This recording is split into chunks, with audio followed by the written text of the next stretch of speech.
Am I the a-hole for telling my wife we can adopt her nephews, but not her niece? My wife's sister was recently found guilty of dealing to support her habit. She will be sentenced this week and is looking toward a long term because this is not her first time caught dealing. She has 3 children, 2 boys, 4 and 5, and a girl, 14. No one on her family side wants to or are in a position to take the children except for me and my wife. However, I'm demanding 2 conditions. If we're going to take the children in, I want us to adopt them. I don't want 50 people looking over our shoulders trying to tell us what to do. If we're going to be legally responsible for them, I want to be able to parent them as we see fit. The second condition is that I'm willing to take the 2 boys, but not the girl. The 2 boys have not had any rules in their lives and are terrors, but they're still young and can be taught right from wrong. The girl has gone past the point of no return. She's been suspended from school several times for things like fighting and smoking illegal substances on school grounds. She's also stolen from us and other family members. She's dating a gang member who was arrested on a home invasion charge, but was released because it was his first time and his age. This is a mess, and we've been arguing about it for an entire week. I don't want to risk our financial and personal security, but my wife argued that we can't just throw her away. At this point, we're not even sleeping in the same bed, but I'm hesitant to open our house up to the girl and her lifestyle. My wife argues that if we don't take her, she'll go into foster care, but I pointed out if we don't take any of them, they'll all go into foster care. I'm kind of torn on this, you guys. I want to go with not the a-hole. At the end of the day, this is just OP's boundaries. What he's basically saying is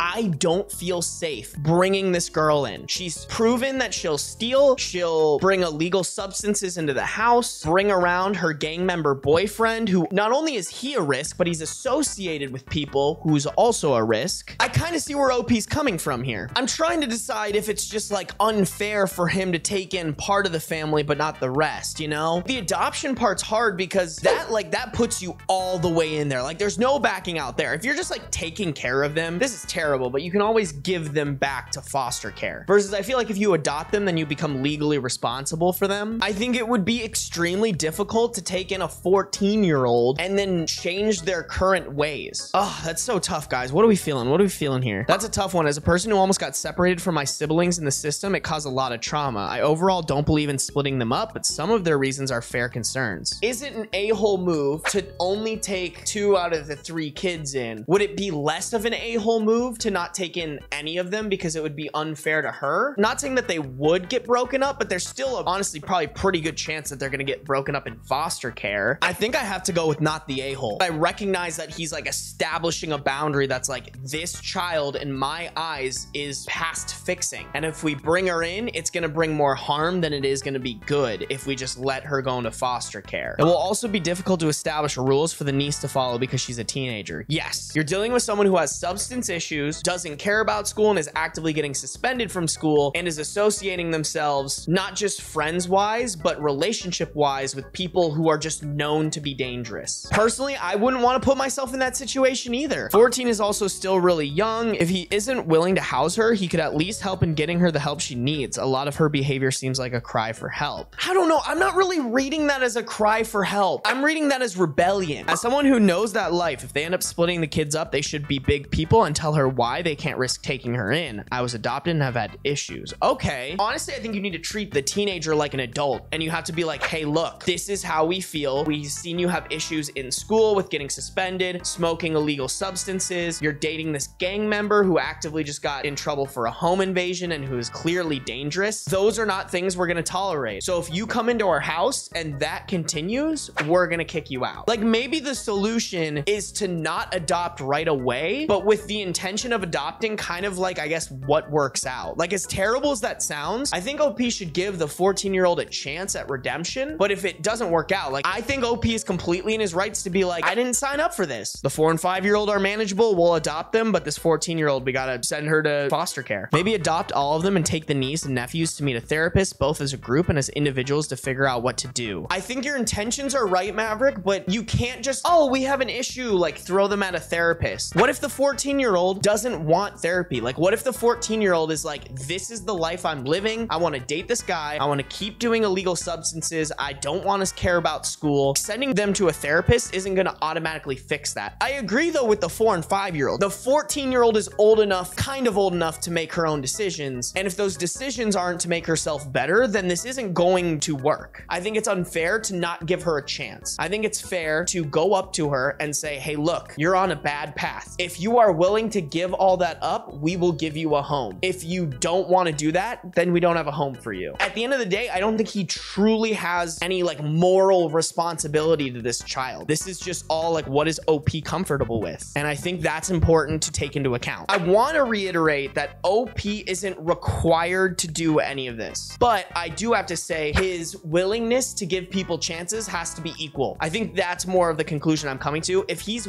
willing to provide housing for the kids, it needs to be for all of them. I know 2 of them are younger and the playing field is going to be a little different for them, but you should at least give the 14-year-old a chance. Update, I left out a lot of info because I was in shock and still am. We're both in our late 20s. Oh, that's a lot actually to be picking up like a 14-year-old daughter. We're both in our late 20s, have been married for a little over 2 years, have no kids, and I just graduated with my advanced degree last year. Last month, we were talking about maybe having kids when we're in our mid-30s and about where we want to go on our Christmas vacation. Last week, my wife came home, sat me down, and told me we're taking in 3 kids. I know nothing about adoption laws, CPS, or anything related to raising children, much less trouble children. I knew what was going on with her sister and was told my wife's parents were going to take the kids in. Apparently, they decided they are too old to take care of 3 kids. Of everyone in your family, we are the most financially secure and have a house, so when everyone backed out, she volunteered without asking me. That was the crux of our argument until I realized that it was happening with or without my agreement. That's when I told her we can take the boys but not the girl, which started another round of arguments. I've never raised any kids, so I know I can't deal with the baggage that the girl will bring into our lives. I can't begin to tell you all how shocking the whole thing is. Sometimes I feel like I'm outside watching my life spin out of control. Whoa, okay, I'm very interested in this because this person's a social worker. As a social worker for CPS, cautious, no a-holes here. But you need to tread carefully because your demands may not line up with reality. 4 and 5-year-olds raised in a chaotic and traumatizing environment will absolutely have some behavioral issues which you are relating to running wild. That may not be as easy to fix. They will need extensive therapy. Whether you adopt them or not will not be up to you. You can ask it, but you won't be able to demand it or expect it. It will be the choice of a judge based on how much or little the parents comply with CPS requirements, how long the prison term is, etc. I would expect that you will be fostering the kids for a minimum of 12 months before you are allowed to start adoption procedures, depending on where you live. And yes, the courts and social workers will be up your ass during that time and 6 months after the adoption takes place. You need to think about that as a reality before commuting to these kids. Signing adoption papers as soon as they come to your home will not be an option unless both parents agree, clear it with a judge, lawyers, psych evals, etc. It just won't happen that way. Where I disagree with most Redditors though is about taking in the 14-year-old being inappropriate. If you do not feel you can take care of her, you shouldn't. But that shouldn't stop you from being a resource for the 2 kids you are capable of protecting. I've been a long-term foster parent for children of friends and family, and I've done short-term foster care for kids in my office, anywhere from newborn to 17. A 14-year-old with gang affiliation, substance use, major trauma, and behavioral concerns is not something most people with good intentions are equipped for. You can't just love and therapy all those issues away. This kid sounds like she needs a higher level of care than you are equipped for, so you aren't wrong for recognizing that you can't give her what she needs. She needs an experienced parent with trauma-informed skills and a ton of one-on-one attention. You aren't an a-hole for having this boundary and understanding your limitations, and any social worker would tell you that. But do be prepared that taking the boys will not be as easy as you imagine, and you will not be able to demand adoption. If you take them, it will be a trial run, heavily supervised, and maybe adoption happens later. Reconsider your plans based on that knowledge and decide if you are still willing. And call your social worker. You may not be interested at all once you see what the plan will look like. God, our foster and like social care situation system sucks ass, man. But this is very enlightening. This is crazy because it almost sounds like there's no right answer. And that is very troubling for me. Wife might be a little bit of the a-hole, not terribly, like more along the lines of like, that's not something you come to the person you married and you're like, you don't have a say in this.